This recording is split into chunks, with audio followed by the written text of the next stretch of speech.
아까 한 얘기를 또 하지. 뭐 그 얘기는 여러분들만 알고 있으면 되니까 뭐 안 해도 되겠죠, 다시. 뭐 영상으로 보시는 분들 궁금할 겁니다, 무슨 얘기인지. 제1편 행정법 통론. 제1장 행정과 행정법, 제1절 행정이라고 해서 나오는데, 행정법은 행정에 관한 법 또는 행정의 조직, 작용, 구조에 관한 국내 공법 등으로 정의된다. 따라서 행정법 개념을 이해하기 위해서는 먼저 행정의 관념을 이해하는 것이 필요하다. 민법은 민사에 관한 법이죠. 형법은 형사에 관한 법이고, 마찬가지로 행정법은 행정에 관한 법이죠. 좀 더 구체적으로 설명하기 위해서 그 행정의 조직, 작용, 구조에 관한 법이다. 그렇게 조금 더 구체적으로 설명하는 교수님도 계신데 다 마찬가지고 옵니다. 그게 시험에 나오지는 않습니다. 시험에 나오지는 않고, 시험에 나오는 거는 그 아래에 근대 입헌국가의 성립과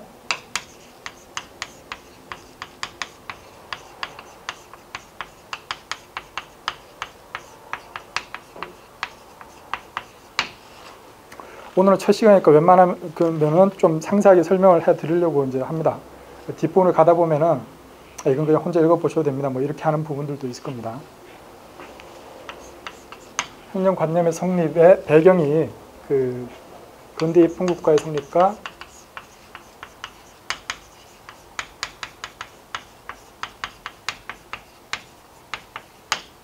권력 분립인데,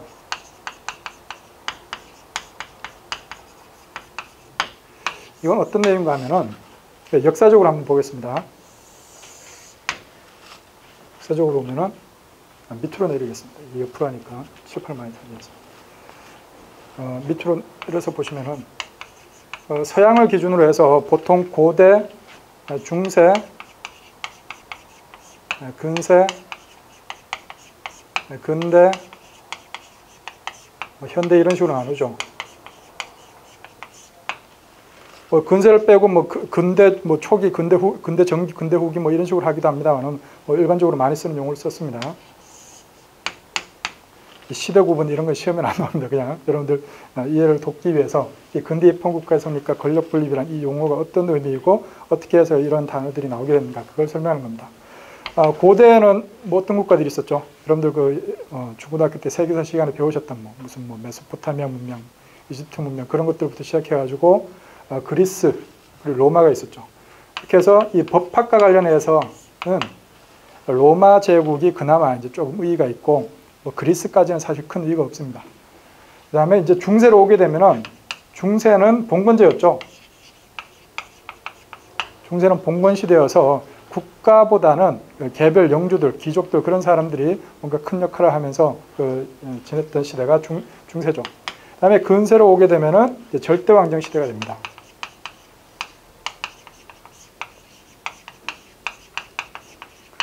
절대왕정에 대해서 중앙 집권적인 국가가 나타나서 이제 국가의 형태로서 모습들을 갖추어가게 되죠.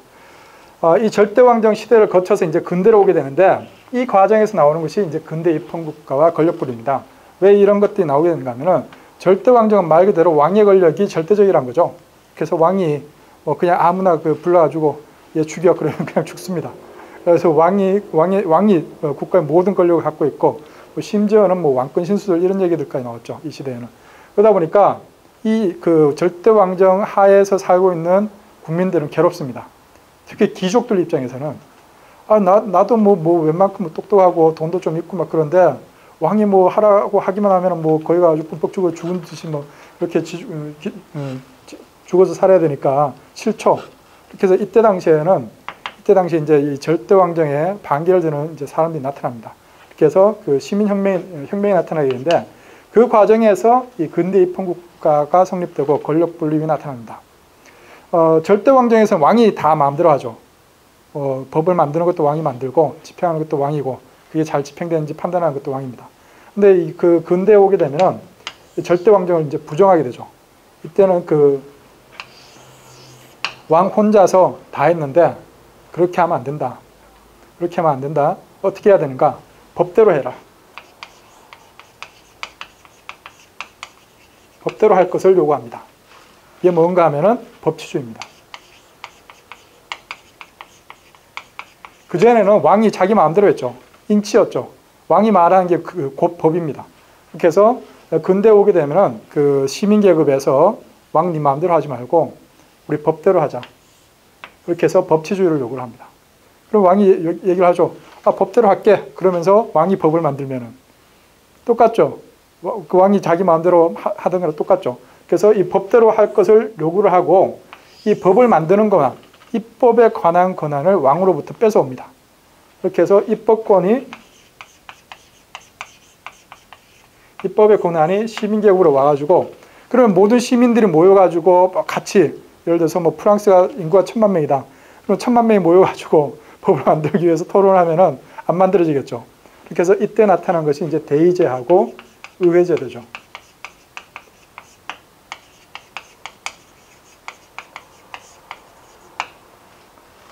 그렇게 해서 입법권이 왕으로부터 분리가 됩니다. 그렇게 해서 권력 분립이 나타나기 시작하는 거죠. 그렇게 해서 요 이후에 꽁세우 데타라는 그 재판소가 세워지면서 사법권도 왕으로부터 분리되기 시작합니다. 그렇게 해서 그 프랑스에서 혁명의 과정을 통해서 이런 식으로 권력 분립이 입법권이 먼저 분리가 되고 사법권도 분리가 되고 이런 과정이 이제 권력 분립의 과정이고 이런 식으로 해서 법대로 통치하는 국가 그것이 이 근대 입헌국가입니다. 입헌이라고 할 때 이 헌자가 법헌자입니다. 물론 뭐 헌법도 그 법이고 그러지만 반드시 헌법만을 의미하는 것이 아니라 말 그대로 법입니다. 헌법만을 의미하는 것이 아니라 말 그대로 법에 따라서 통치하는 국가 그것이 근대 입헌국가죠. 그래서 근대 입헌국가가 성립하고 권력 분립이 나타나면서 행정의 관념이 나타난 거죠. 어떻게 나타나는가? 시민계급이 왕한테 입법권 달라, 사법권 달라 요구를 하니까 남는 게 있죠. 왕은 이제 행정권만 가지고 있는 겁니다. 그것이 이제 행정관념이 성립되는 겁니다. 그전에는 왕이 모든 권력을 갖고 있으니까 뭐 입법권이 뭔지 행정권이 뭔지 사법권이 뭔지 구분이 안 됐습니다. 구분이 안 됐는데 왕이 가지고 있던 권한 중에서 입법권을 뺏어오고 사법권을 뺏어오고 나니까 이제 남는 것이 이제 행정권이 된 거죠. 그렇게 해서 여러분들 그 1페이지 나와 있는 행정관념의 성립에서 배경이 근대 입헌국가의 성립과 권력 분립이라는 얘기고 뭐 권력 분립에 조금 더 상세하게 설명이 되어 있는데 옛날에 오래된 문제 중에서 관련된 내용들이 있어가지고 이제 며칠 적어놓은 겁니다. 의에서 보시면은 뭐 말 그대로 국가 권력을 권력 분립의 의입니다. 국가 권력을 분리하여 독립적인 기관에 분산시키는 것. 이것이 권력 분립이죠. 대표적인 권력 분립 이론에서 로크의 이권 분립론과 몽테스키의 상권 분립론인데 이거는 그냥 뭐 상식적인 수준에서 뭐 알아두시고 시험에 나온 적은 없습니다. 이게. 나중에 혹시라도 뭐 여러분들 무슨 뭐 길 가다가 뭐 퀴즈쇼 뭐 유퀴즈 온도를 부르니까 그런 것 같은데 유재석 씨가 그런 거라도 이제 만났을 때 상권 분립론을 주장한 철학자 이런 식으로 얘기하면 몽테스키라고 이제 답을 얘기하시면 됩니다.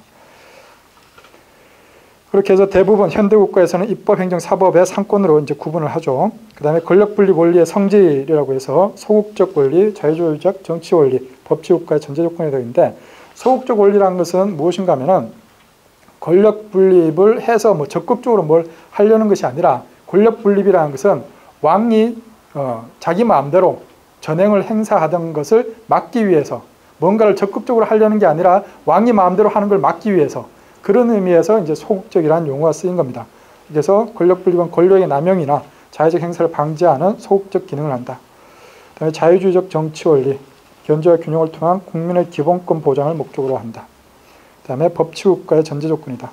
권력 분립은 법치국가의 전제 조건이다. 이게 무슨 말인가 하면은 만약에 법치국가긴 한데 권력 분립이 안 되어 있습니다.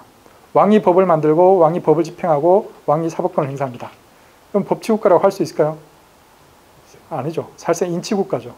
그렇기 때문에 이 법치국가의 전제 조건이라고 얘기하는 표현은 그런 의미입니다.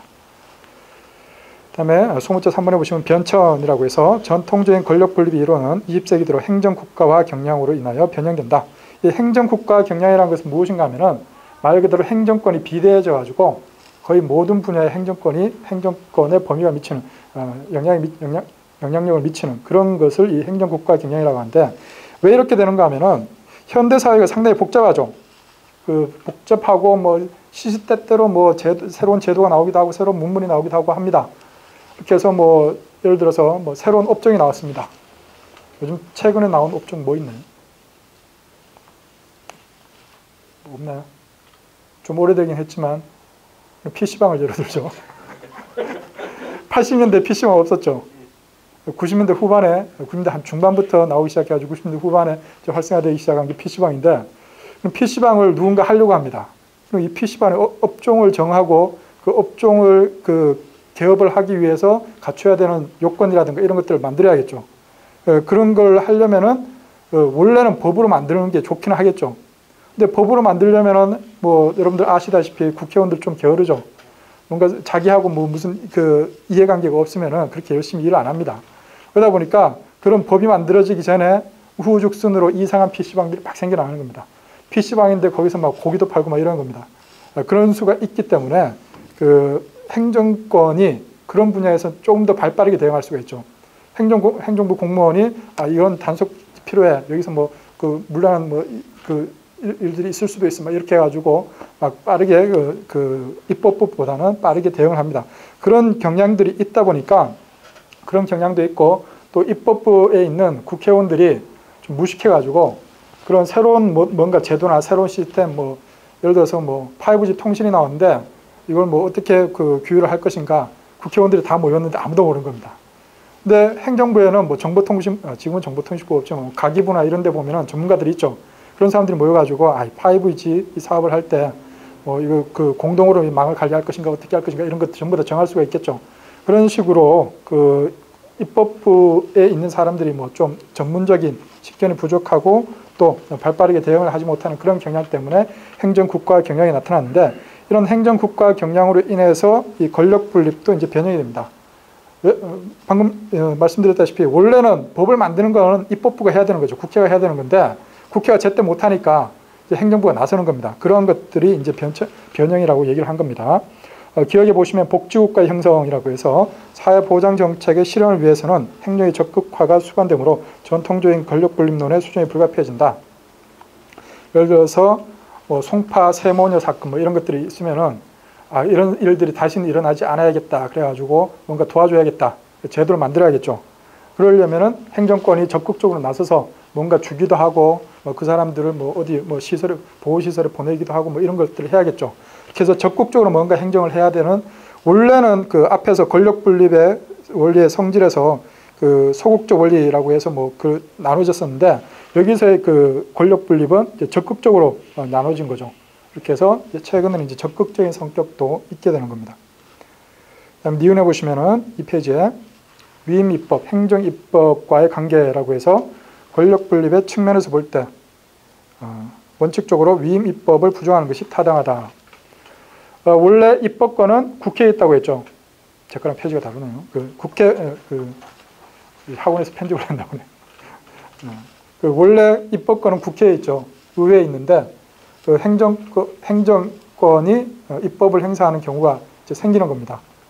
그렇게 해서 그것이 이제 위임입법, 행정입법이죠. 그렇게 해서 이 권력분립이론의 변천이 나타나는 겁니다. 다음에 행정의 의라고 하는 부분 보시면 개요라고 해서 입법, 행정, 사법에는 형식적 의미와 실질적 의미가 있다. 형식적 의미 입법, 행정, 사법은 누가 하였는가를 기준으로 구분하는 것이며 실질적 의미 입법, 행정, 사법은 무엇을 하였는가를 기준으로 구분하는 것이다. 그리하여 행정의 개념에도 형식적 의미의 행정과 실질적 의미의 행정이 있다. 형식적 의미의 행정은 행정부가 하였는가를 기준으로 구분하고 실질적 의미의 행정은 행정을 하였는가를 기준으로 구분한다. 그리고 해서 형식적 의미의 행정,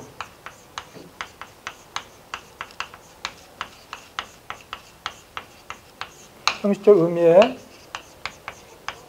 입법, 행정, 사법이 있고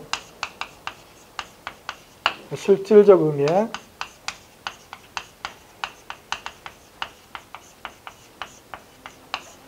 입법, 행정, 사법이 있습니다. 이게 무슨 말인가 하면은 형식적 의미는 말 그대로 형식적으로 판단합니다. 어떻게 형식적으로 판단하는가? 입법부가 하면은 전부 다 입법입니다. 행정부가 하면은 전부 다 행정입니다. 사법부가 하면은 전부 다 사법입니다. 예를 들어서 여러분들 국회에서도 공무원 뽑죠. 그래서 국회 채용 시스템에서 공고를 내가지고 국회 8급 공무원, 9급 공무원, 국회 사서 뽑았습니다. 그럼 국회 공무원을 뽑는 일이 입법인가요? 실제로 봤을 때 법을 만든 건가요? 아니죠. 법을 만든 게 아니죠. 근데 입법부가 했다는 이유만으로 그 경우에는 형식적 의미에서는 입법입니다. 그리고 행정부에서 예를 들어서 어떤 새로운 법이 만들어졌습니다. 새로운 법이 만들어져가지고 예를 들어서 최근에 문제가 되고 있는 사립 유치원 문제라든가 이런 것들을 규율하기 위해서 새로운 법을 만들었습니다. 사립 유치원에 관해서. 그러면 그 법을 시행하기 위해서 뭔가 또 시행령이 필요하겠죠. 그렇게 해서 대통령령으로 시행령을 하나 만들었습니다. 그러면은 행정부가 한 일인데 뭔가 규범을 만든 거죠. 새로운 규범을 만든 거죠.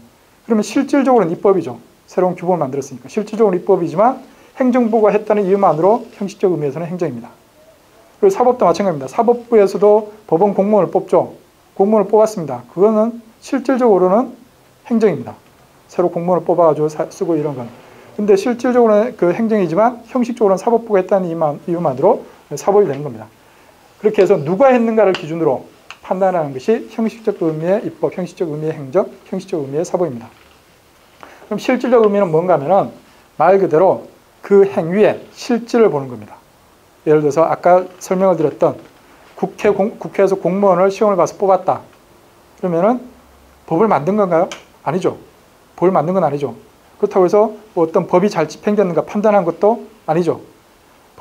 그 국회 채용 시스템에 관련된 그 법령에 따라서 공무원을 뽑은 거죠. 법을 집행한 겁니다. 그 경우는 실질적으로는 행정에 해당되겠죠. 국회에서 그 공무원을 뽑았다. 그러면 형식적으로는 입법이지만 실질적으로는 행정입니다. 그리고 그 행정부에서 시행령을 만들었다. 그러면 형식적으로는 행정이지만 실질적으로는 입법이죠. 행정부에서 행정심판을 했다. 행정심판위원회는 행정부 소속입니다. 행정심판을 했다. 그러면은 뭔가 그것이 법 적용이 잘 됐는지 못 됐는지 그걸 판단한 거니까 형식적으로는 행정부가 했으니까 행정이지만 실질적으로는 사법이죠. 법이 잘 집행되는지 판단한 거니까. 그리고 사법부에서 공무원을 뽑았다. 형식적으로는 사법이지만 실질적으로는 행정이죠. 이것이 이제 형식적 의미의 입법행정사법, 실질적 의미의 입법행정사법인데 시험에 가끔씩 나옵니다. 가끔씩 나오는데 여러분들 그 대부분은 그냥 이렇게 그 누가 했는가, 무엇을 했는가를 가지고 대부분 구별이 잘 됩니다. 잘 되는데 그 몇 가지를 봐두셔야 되는 것들이 있는데 그 다음 페이지에 다다음 페이지에 표로 나옵니다. 그 표가 하나 있죠. 그 표에서 그 관련된 거 몇 가지 체크를 할 테니까 거기서 이제 보시고 여러분들은 이제 여기서는 이제 형식적 의미의 행정, 실질적 의미의 행정 그 개념을 이해를 하고 계셔야 됩니다. 다시 앞으로 와 보시면은 행정의 개요를 이제 보셨고, 그다음에 학설에서 보시면 형식적 의미의 행정과 구분하여 실질적 의미의 행정 개념을 인정할 것인지, 즉 행위의 주체와 관계없이 행위의 성질에 따라 입법, 행정, 사법을 구분하는 것이 가능한지에 대해서는 견해가 대립한다. 긍정설에는 소극설, 목적설, 결과실현설이, 부정설에는 법단계설, 기관양태설이 있다.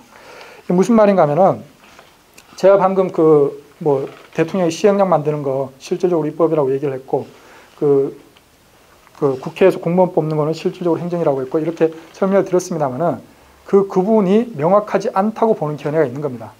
그게 어떤 행위의 성질에 따라서 구분하기가 쉽지가 않다, 구분하기가 어렵다, 그것이 불가능하다, 그렇게 보는 견해가 있습니다. 그렇게 해서 긍정설, 성질에 따라 구분이 가능하다고 보는 긍정설도 있고, 그것이 불가능하다고 보는 부정설도 있습니다.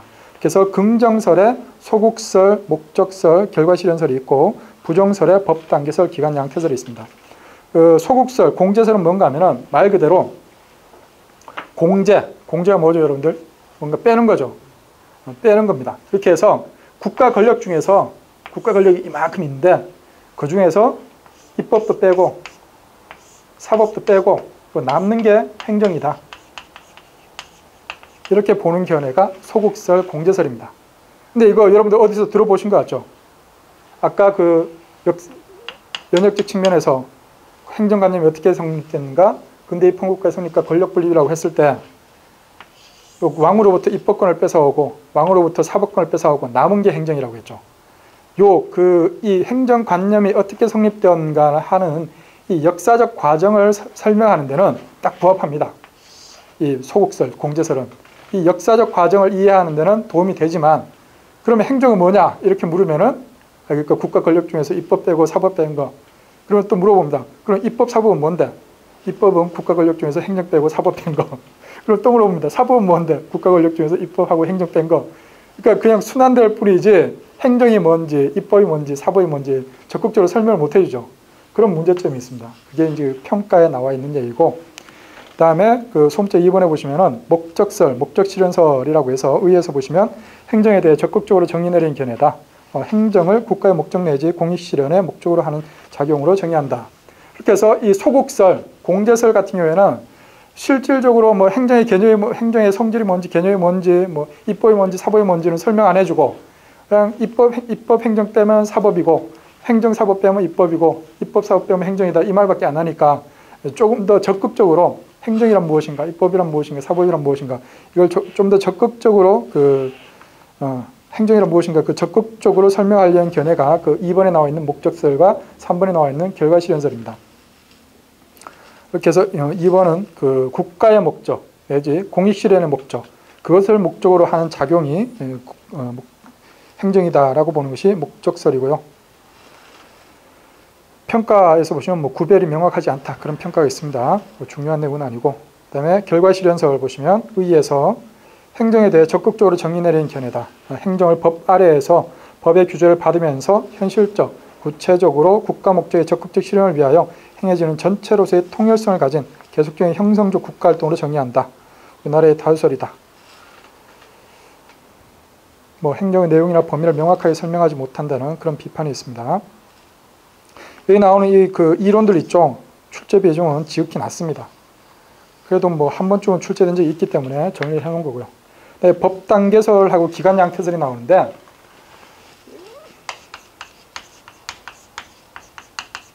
긍정설의 소국설,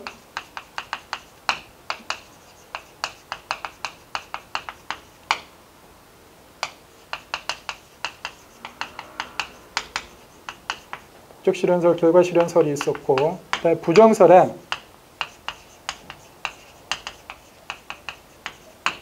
법단계설과 기관양태설이 있습니다. 그건 뭔가 하면은 부정설은 아까 처음에 설명드렸다시피 입법, 행정, 사법을 성질에 따라서 구분하는 것은 불가능하다. 그게 부정설입니다. 그럼 어떻게 구분하는가? 구분을 하긴 해야겠죠. 입법, 행정, 사법을. 그럼 어떻게 구분할 것인가? 법 단계에 따라서 구분하는 것이 법 단계설입니다. 이 법 단계는 어떤 법 단계가 있는 건가? 국가의 공권력 행사, 권력 작용, 그 작용을 두 가지로 나눕니다. 헌법의 직접적 집행과 헌법의 간접적 집행으로 나눠서 헌법의 직접적 집행이 보시면은 헌법의 직접적 집행이 입법이고 행정사법은 헌법의 간접적 집행이다.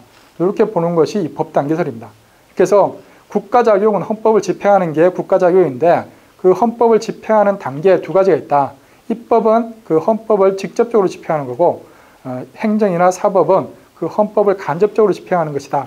이렇게 보는 견해가 법단계설입니다. 그리고 행정하고 사법 같은 경우에는 다시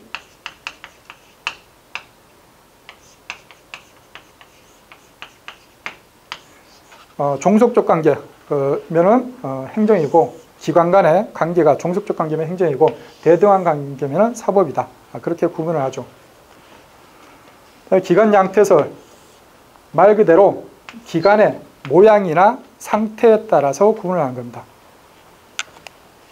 그래서 기관 양태설에서 보시면 의의라고 해서 입법, 행정, 사법은 성질상 그 차이가 없다고 보고 그 작용을 담당하는 기관의 양태, 모양이나 상태를 보고 입법적인 행정작용, 사법작용을 구분하는 겁니다.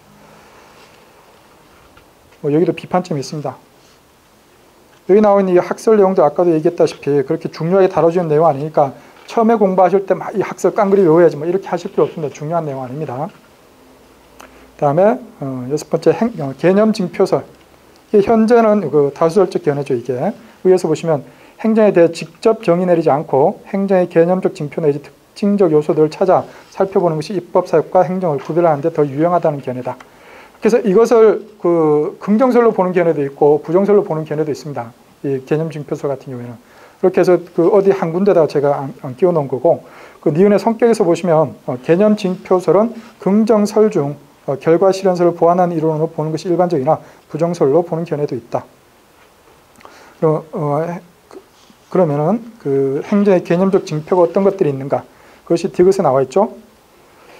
개념 징표설에 따른 행정의 개념적 징표에는 다음의 것들이 있다. A에 보시면 행정은 행정 주체에 의한 작용이다. B에 보시면 행정은 공동체에 있어서 사회 형성을 담당한다. C에 보시면 행정은 다양한 법 형식에 의한다. D에 보시면 행정은 공익 실현을 목적으로 한다. E에 보시면 행정은 구체적 사안에 대한 규율을 행한다. F에 보시면 행정은 적극적 미래지향적 행정활동이다. G에 보시면 행정은 법규와 상하관계에 의한 지도 감독을 받으면서도 광범위한 활동 자유를 가진다. 이것도 상당히 오래된 문제들에 개념식 징표를 물어본 적이 있어서 정리를 해놓은 겁니다. 최근에는 뭐 출제가 잘 안 되는 내용이죠. 그 다음에 동그라미 3번에 입법행정 사법의 형식적 의미, 실질적 의미라고 해서 형식적 의미는 누가 했는가를 기준으로 해서 입법부가 했으면 입법, 행정부가 했으면 행정, 사법부가 했으면 상정이라고 했고, 그러면 실질적 의미는 무엇인가? 그 아래 보시면은 의의에서 실질적 의미 입법, 기억에 일반적 추상적 규범을 정립하는 것, 쉽게 얘기하면 법을 만드는 것이죠. 규범을 만드는 것. 그다음에 니은에 보시면 실질적 의미 행정, 그 법을 집행하는 거죠. 개별적 구체적으로 법을 집행하는 것, 그것이 실질적 의미 행정이고, 디귿에 보시면 실질적 의미의 사법, 법 적용을 판단하는 것. 그다음에 구체적 검토라고 해서 그 실질적 의미의 입법 행정 사법, 그리고 형식적 의미의 입법 행정 사법. 여기서는 이제 가끔 시험 문제가 나옵니다. 나오고 여러분들 그 주의하셔야 될 것이 뭐 대부분은 보면은 읽어보면은 이해가 되실 겁니다. 누가 했는가를 기준으로, 그 다음에 실질적으로 무엇을 했는가를 기준으로. 그 첫 번째 칸에 보시면은 법률 제정하고 국회 규칙 제정이 있죠. 법률 제정 어디서 하죠? 국회에서 하죠. 그러면 형식적으로는 입법이죠. 그리고 법을 만드는 것은 원래부터 입법이죠. 그러니까 형식적으로도 입법이고 실질적으로도 입법이죠. 그 다음에 두 번째 칸, 국회 사무총장의 소속 직원 임명. 이와 같은 경우에는 공무원, 국회 사무총장이 공무원을 새로 뽑아가지고 임명을 했다. 그럼 국회에서 하는 일이니까 형식적으로는 입법이죠. 근데 공무원을 법률에 따라서 새로 뽑아가지고 임명하는 거, 행정이죠. 실질적으로는. 그 다음에 그 아래줄로 내려와 보시면 형식적 의미의 행정, 실질적 의미 입법 칸에 보시면은 첫 번째 그 법규명령 있죠. 법규명령은 행정부가 하는 겁니다. 이렇게 해서 뭐 대통령령을 만든다든지 총리령을 만든다든지 이런 것들이 이 법규명령인데 누가 하죠? 행정부에서 하죠. 대통령은 행정부 소속이죠. 형식적으로는 행정입니다. 근데 실질적으로는 입법이죠. 그 다음 칸에 보시면은 뭐 각종 허가, 뭐 인가, 뭐 운전면허 이런 것들인데 이거는 형식적으로도 행정이고 실질적으로도 행정이죠. 그 다음 칸에 보시면은 형식적 의미의 행정, 실질적 의미의 사법이 교차하는 칸에 보시면은 동그라미 1번 행정심판위원회의 재결, 그 다음에 토지수용위원회 이재결, 그 다음에 3번에 보시면 징계위원회 징계의결, 4번에 보시면 초정심사위원회 재결 결정, 그 다음에 국가배상심의회 배상결정, 6번에 보시면 기속재산 소청심의회 판정, 7번에 보시면 통고처분, 검사의 공소제기 이런 것들이 있는데 그 앞에 나와 있는 1, 2, 3, 4, 5, 6번 같은 경우에는 그래도 어느 정도 이해가 되실 겁니다. 뒤에 가면 그 전부 다 나올 내용인데 행정심판 같은 경우에는 행정심판에서 최종적으로 재결이 나오면은 사실상 재판이 진행된 것하고 비슷한 효과가 나타나죠. 그렇게 해서 형식적으로는 행정이지만 실질적으로 사법이라는 것들이 대부분 이해가 되실 텐데 그 7번에 나와 있는 통고처분 같은 경우에 통고가 뭔가를 모르면은 이게 뭔가 아마 이렇게 하실 겁니다. 통고가 뭔가 하면은 누군가 뭐 교통 위반을 했다, 신호 위반을 했다든가 뭐 그런 경우들 있죠. 그런 경우에 경찰이 벌금 내 이렇게 알려주는 겁니다. 그게 통고처분이죠. 통고처분인데 행정부에서 하는 거죠. 경찰이 하니까. 행정부에서 하는 건데 실질적으로는 뭔가 범죄를 저질러 가지고 잘못했을 때 뭐 벌금을 내거나 이런 거하고 마찬가지 효과가 나타나죠. 그래서 실질적으로는 사법인 겁니다. 그래서 그 개념을 알고 계시면은 이것도 뭐 쉽게 보실 텐데 아직까지 그 개념들을 다 숙지 못하셨으니까 따로 주의해서 보시고 검사의 공소제기도 실질적 의미의 사법으로 봅니다. 다음에 그 아랫줄에 보시면 형식적 의미의 사법, 실질적 의미 입법에 보시면 대법원 규칙의 제정. 대법원 규칙 제정은 대법원 스스로 합니다. 대법원이 하니까 형식적으로는 사법이죠. 근데 새로운 규범, 규칙을 만든 거니까 실질적으로는 입법이죠. 다음에 그 두 번째 칸, 세 번째 칸 전부 다 읽어보시면 쉽게 이해를 하실 겁니다. 여기서 뭐 따로 봐두셔야 될 것은 사실 통고 처분 정도밖에 없죠. 이제 개념을 아시면 되니까 그것도 어려운 내용은 아니고. 그 다음에 통치 행위로 넘어가겠습니다.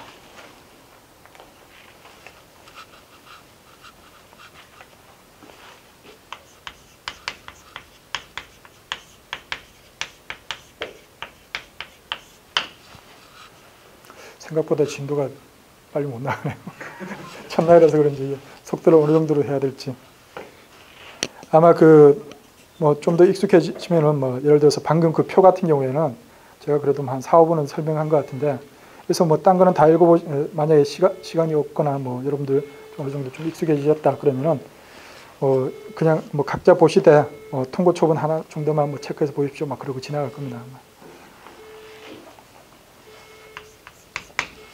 통치행위가 뭔가 하면은 제가 두 문자 여러분들 혹시라도 그 두 문자를 싫어하시는 분들이 있을 수도 있지만 두 문자 같은 것들을 따두면은 확실하게 유용하게 쓰실 수가 있습니다.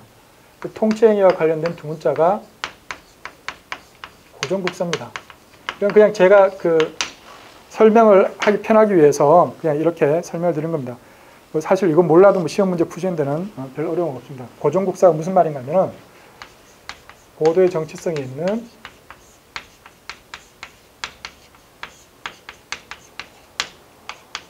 고도의 정치성을 띤 국가기관의 행위로서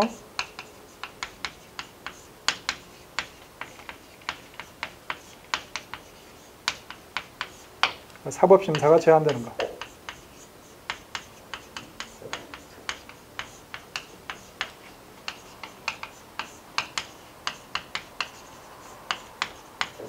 이것을 통치행위라고 합니다. 고도의 정치성을 띤 국가기관의 행위로서 사법심사가 제한되는 것. 그것을 통치행위라고 하죠. 이렇게 해서 이 개념 같은 것들도 가끔은 시험에 나옵니다. 국가기관에서 뭐 기관 없이 국가의 행위 뭐 이렇게 해도 뭐 상관없고요. 사법심사가 불가능한 거 뭐 이렇게 해도 뭐 사실 뭐 맞는 지문이라고 보시면 됩니다. 그래서 고도의 정치성을 띤 고도의 정치성이 있는 국가기관의 행위로서 사법심사가 제한되는 것. 이것을 통치행위라고 하는데, 통치행위의 성격에 대해서는 뭐 오토마일과 한 얘기도 있고, 그것도 뭐 시험에 2번 정도 나왔습니다. 그다음에 동그라미 3번에 보시면 통치행위의 논의의 전제라고 해서 법치주의, 국가배상 책임, 행정소송 개괄주의 같은 것들 있죠.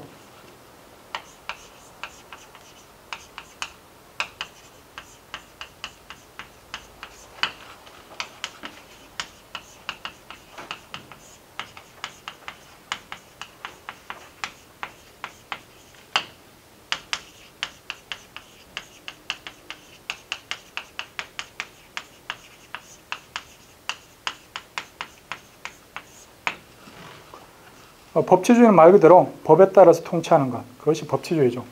국가배상 책임은 국가가 뭔가 위법한 행위로 인해서 국민들에게 뭔가 피해를 줬을 때 그에 대해서 배상해 주는 것, 그것이 국가배상 책임입니다. 행정소송 개괄주의는 뭔가 하면은 행정소송 개괄주의하고 비교해서 알아두셔야 될 것이 행정소송 열거주의입니다. 열기주의 또는 뭐 열거주의 그런 식으로 표현을 하는데, 이게 뭔가 하면은 행정소송 개괄주의라는 것은 별도의 언급이 없으면은 모든 경우에 행정소송을 제기할 수 있고 행정소송을 제기할 수 없는 것들만 따로 모아둡니다. 그래서 일반적으로는 행정소송을 제기할 수 있고 특별한 경우에만 행정소송을 제기할 수 없는 그런 방식이 행정소송 개괄주의입니다. 이거 비교하셔야 될 것이 행정소송 열기주의인데, 열기주의는 뭔가 하면은 말 그대로 법을 만들면서 이러이러한 경우에만 행정소송을 할 수가 있습니다 라고 열거를 해놓는 겁니다. 그것이 행정소송 열거주의죠. 그러면은 여러분들 방금 통치행위의 개념을 보셨죠? 통치행위 왜 보고 있는가 하면은 여러분들 지금 행정의 개념에 대해서 이제 공부를 하셨는데 이 행정의 개념하고 구별내서 알아두시라고 이제 통치행위를 보는 겁니다. 통치행위를 보는 거고, 통치행위는 그렇게 해서 행정하고는 구별이 되죠. 사법심사가 제한되니까. 행정은 사법심사가 가능했죠. 그래서 사법심사가 제한되는 그 특징 때문에 따로 보는 겁니다. 행정의 개념을 공부를 하신 다음에 통치행위라는 것을 따로 보시는데, 이 통치행위라는 것을 논의하는 그 의미가 있기 위해서는 이 행정소송 개괄주의여야 됩니다. 왜 그런가 하면은 방금 보였다시피 사법심사가 예외적으로 제한되는 경우죠. 일반적인 행정작용은 사법심사가 가능합니다. 근데 행정부가 뭘 하거나 뭐 이런 것들, 입법부가 뭘 하거나 그런 것들에 대해서 사법심사가 제한되는 경우입니다. 예외적으로. 예외적으로 제한된다는 경우는 일반적으로는 사법심사가 가능한 상태에서 예외적으로 제한되니까 의미가 있는 거지, 만약에 그 사법심사가 가능한 그런 행정소송 열기주의를 취하고 있다, 그럼 통치행위라는 것을 따로 논할 필요가 없습니다. 왜냐?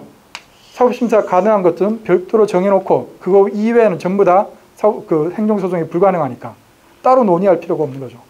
따로 논의할 필요가 없는 거고, 이렇게 해서 요 행정소송 개괄주의와 국가배상 책임, 법치주의 이러한 것들을 전제로 논의되는 것이 이 통치행위의 개념입니다.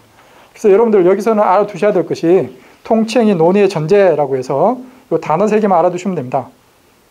그 단어 3개 중에 뭐 2개만 나와도 정답이고 뭐 하나만 뭐 통치행위는 뭐 행정소송 개괄주의를 전제로 한다. 그래도 답입니다.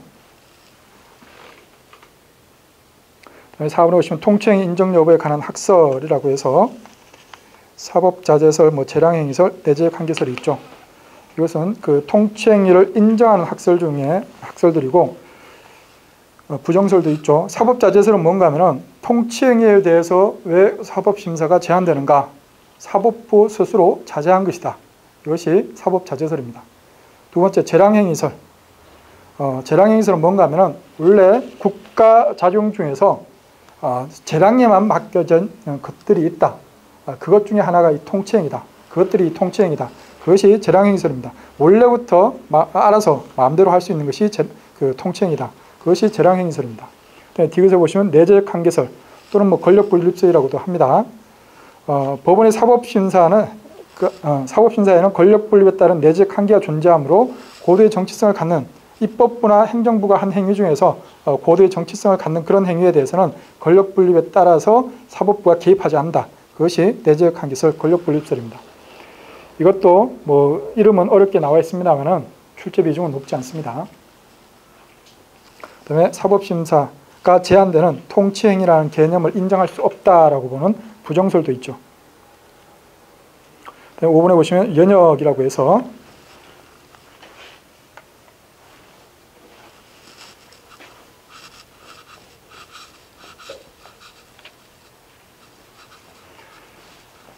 통치행위의 연역과 관련해서 몇 가지가 나오죠.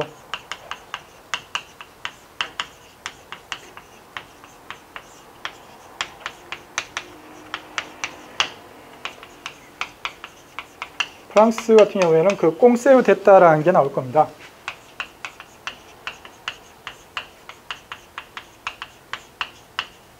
이게 뭔가 하면 우리말로 번역을 할 때는 뭐 국참사원 또는 뭐 행정재판소 뭐 이런 식으로 번역을 합니다. 말 그대로 방금 얘기했듯이 행정재판소입니다. 프랑스에. 아까 제가 왕이 갖고 있던 권한 중에서 사법권이 가져오기 시작한다고 했죠. 그게 이제 시작이 이제 꽁세우 됐답니다. 그래서 그 행정부가 제대로 일을 했는지 안 했는지 그 감시하는 그 법원이 꽁세우 됐답니다. 그래서 이 꽁세우 됐다 판례를 통해서 통치의 관념이 발달을 했고, 그다음에 독일 같은 경우에는 아까 제가 이 통치행위의 관념을 통치행위의 관념에 대해서 논의를 하는 전제가 되는 것이 행정소송 개괄주의라고 했죠. 근데 독일 같은 경우에는 2차 대전 전까지 전에는 행정소송 열기주의였습니다. 그러니까 이때까지는 통치행위라는 관념을 논의하는 전제 자체가 성립이 안 됐기 때문에 논의가 없었죠. 근데 2차 대전 후에 열기주의에서 개괄주의로 바뀌면서 이때서부터 이제 독일에서도 이 통치행위의 관념에 대해서 논의가 시작이 됩니다. 영국 같은 경우에는 대권행위라는 그런 개념으로서 이 통치행위의 관념이 발달했고, 미국 같은 경우에는 루터 대 보댕 사건,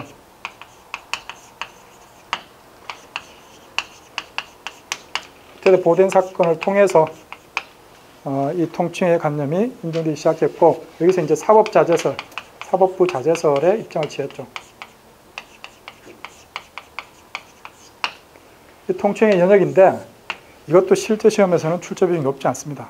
옛날 문제에 보면은 뭐 행정고시나 이런 데 이제 지문 하나 정도씩 뭐 나오고 이랬던 문제들이고, 뭐 이런 식으로 이제 뭐 단순 암기사항은 사실 뭐 출제하는 의의가 뭐 별로 없죠.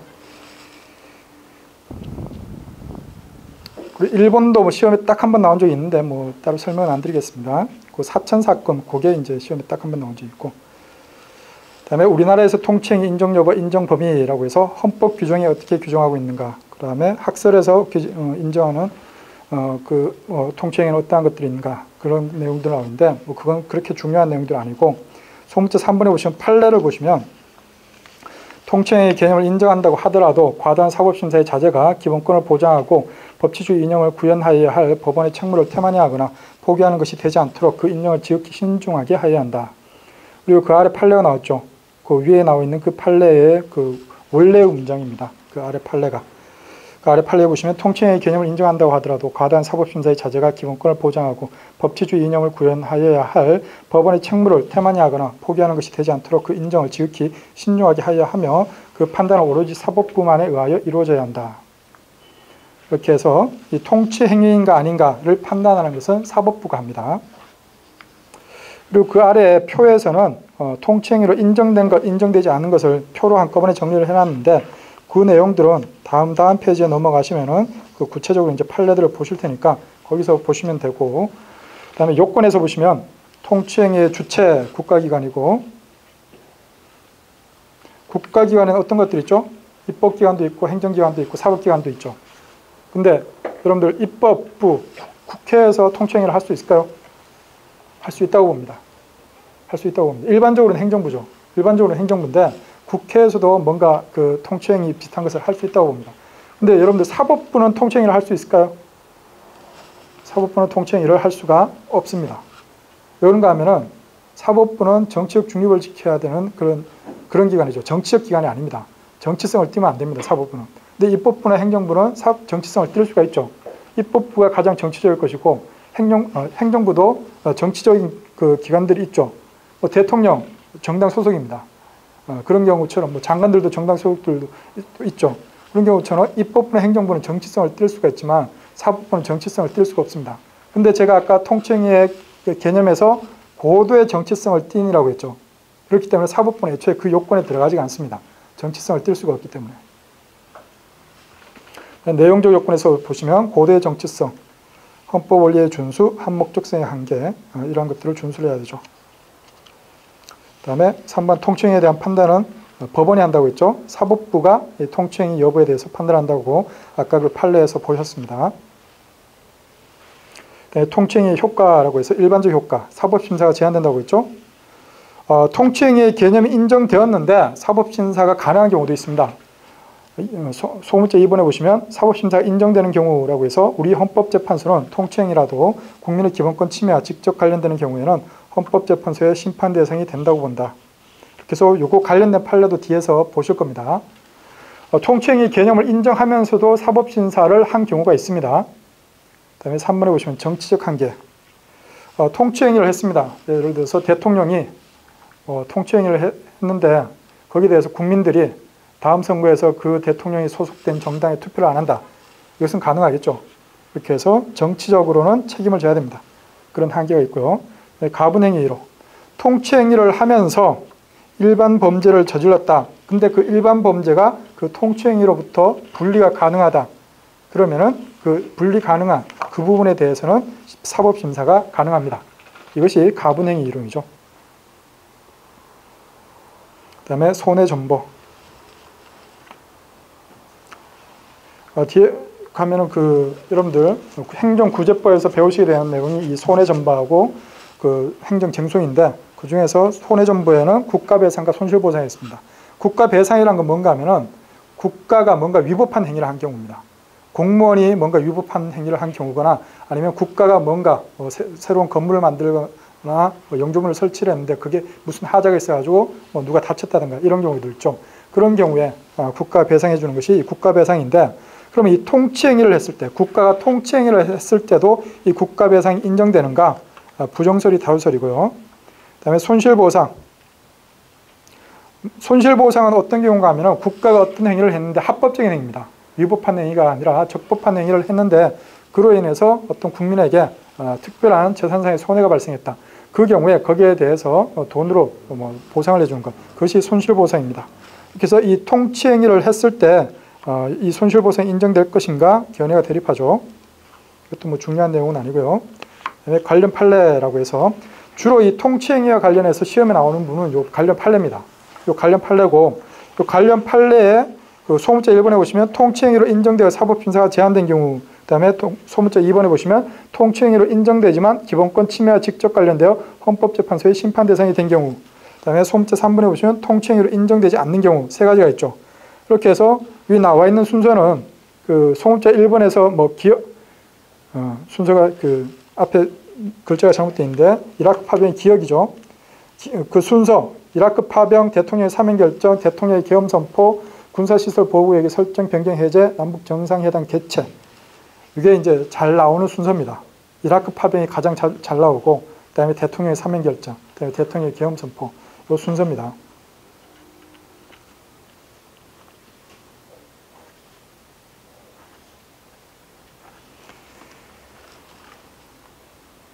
그 판례를 하나하나 보시면은 이라크 파병, 여러분들 그 자유투 부대 아시죠? 그 자유투 부대 파병과 관련해서 이제 그 헌법재판소에 들어간 겁니다. 외국의 국군의 파견 결정은 파견군이 의 생명과 신체 안전뿐만 아니라 국제사회에서의 우리나라의 지위와 역할, 동맹국가의 관계, 국가안보 등 궁극적으로 국민 내지 국익에 영향을 미치는 복잡하고도 중요한 문제로서 국내 및 국제정치 관계 등 재반 상황을 고려하여 미래를 예측하고 목표를 설정하는 등 고대 정치적 결단이 요구되는 사안으로서 헌법과 법률이 정한 절차를 지켜 이루어진 것이 명백한 이상 사법적 기준만으로 이를 심판하는 것은 자제되어야 한다. 이렇게 해서 외국에 국군을 파견하는 것, 이것이 사법심사의 대상이 되는가 되지 않는가, 시험에 꽤 자주 나왔습니다. 다음에 니은에 보시면 대통령의 사면 결정. 대통령의 사면도 통치행위로 인정이 되고 사법심사가 제한이 됩니다. 이건 어떤 판례인가 하면은 여러분들 그냥 제목이 대통령의 사면 결정 이렇게만 되어 있으면 이게 어떤 판례인지 궁금하실 텐데, 어떤 판례인가 하면은 이 사람이 조세범이었습니다. 세금 제대로 안 내가지고 검찰에서 기소를 해가지고 재판을 받아가지고 징역 1년에 집행유예 2년 그리고 벌금 10억 원. 벌금이 10억 원이라는 얘기는 뭐 그만큼 이제 세금을 많이 안 냈다는 얘기죠. 그래서 선고가 됐습니다.